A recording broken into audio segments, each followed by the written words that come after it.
Let's learn how to make a swirl text effect just like this using Kittl. All right, the first thing we're going to do is go over to the text panel. I'm going to add some text. You can do that also with the T button if you want. I'm going to go ahead and type in swirl here just to keep it simple, and I'm going to change the text color to a white. I also like off-white. It's just a little bit easier on the eyes.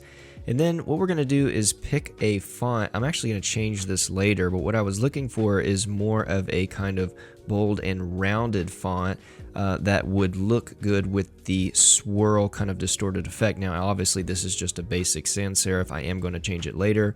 You're going to duplicate it by holding the Alt or the Option key and dragging. That's how you can duplicate your text. I am going to make sure it is all spaced across evenly from top to bottom here. And then the effect is going to take place by using our distort transformation. Now, of course, you can do this with virtually any font you want.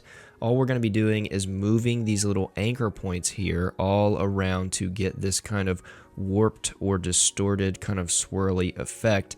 And you can use each one of these little handle points or these little nodes, the anchor points, to get it exactly how you want to. So making the swirl text effect is really based on how you want it to look like. Sometimes it'll look more sharp, sometimes it'll look more bent to the left, sometimes it'll look more bent to the right. I'm keeping this one a lot more basic and basically just taking that handle point and turning it up to the left and down to the right, basically 3 times. You can see what I'm doing here, and I'm kind of just making the last one a little bit longer and the middle one a little bit, the top one a little bit shorter and the bottom one a little bit longer to kind of give this this fake appearance that it's swirling. So you can see here I'm switching through different fonts, trying to figure out which one is best. I landed on this one. I liked Titan. I liked how the kind of thick roundness actually played with the swirl a lot better.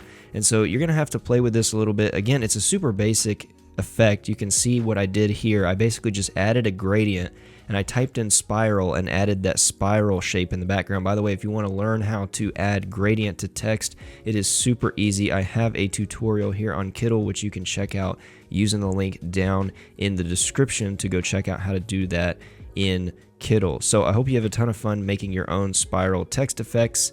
Let us know down in the comments what you think, and we will see you in the next video.